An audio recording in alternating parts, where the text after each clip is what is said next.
भारतीय लोगों की प्रवृत्ति धार्मिक है। धर्म में बहुत आस्था है। उस क्षेत्र में वह भावना से कार्य लेते हैं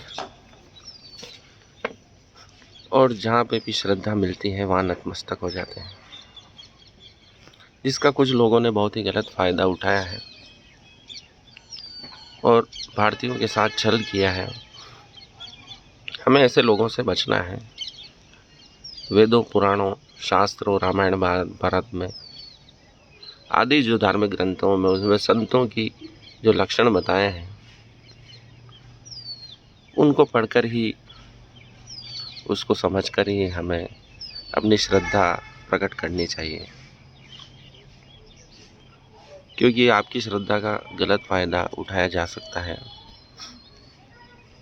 और आप चले जा सकते हैं। और आपको धर्म के प्रति आस्था, जब आपको मालूम होगा कि हमारे साथ छल हुआ है, तो आपकी भावना भी थोड़ी डिगमगा जाती है। इसलिए शुरू से ही ऐसे संतों, महात्माओं की पहचान करके ही उन्हें गुरु बनाना चाहिए या श्रद्धा प्रकट करनी चाहिए, ताकि हमें बाद में धोखा न मिले, क्योंकि उन्हें मालूम है कि धर्म के नाम पर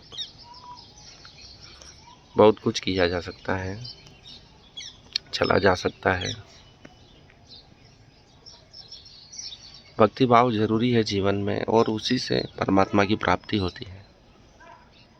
संत कबीर, मीरा आदि भक्तों ने भक्ति के माध्यम से ही परमात्मा को प्राप्त किया था।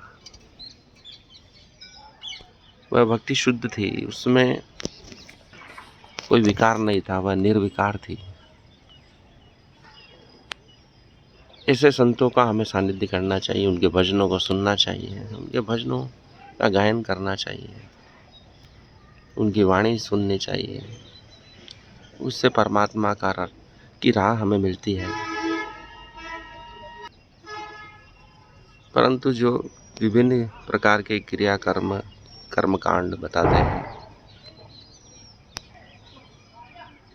यदि उसके साथ हमारी श्रेष्ठ भावनाएं नहीं जुड़ी हों तो हमें परमात्मा की प्राप्ति नहीं हो सकती। हमारा प्रत्येक कार्य छल रहित होना चाहिए, सत्य मार्ग पर चलने वाला होना चाहिए, तभी परमात्मा की प्राप्ति हो सकती है। लेकिन कुछ लोग इस चीज़ का फ़ायदा उठाकर YouTube पर, अन्य मीडिया से हमारा फ़ायदा उठाना चाहते हैं। उनकी कथाओं में तो बड़ा रस है, लेकिन उनके कार्य वैसे नहीं है। जबकि गीता में कहा गया है कि हमारा मन, वचन, कर्म सभी समान होना चाहिए। जो हमारे मन में है वही बाहर प्रकट होना चाहिए, झूठ नहीं बोलना चाहिए। कृष्ण दुर्योधन के पास शांति प्रस्ताव लेकर गए तो भी वह झूठ नहीं बोले। उन्होंने दुर्योधन को कहा, तुम मेरे मित्र नहीं हो। अगर मित्र होते तो नारायणी सेना न मांगकर तुम अर्जुन से लड़ पड़े होते और मुझे मांग लिए होते, परंतु तुमने नारायणी सेना मांगी और अर्जुन ने कृष्ण को मांगा, इसलिए मैं तुम्हारा मित्र नहीं हूँ।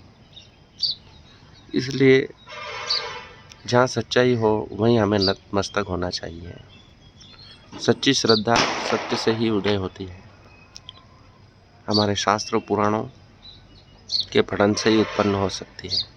उन्हीं में सत्य का मार्ग है।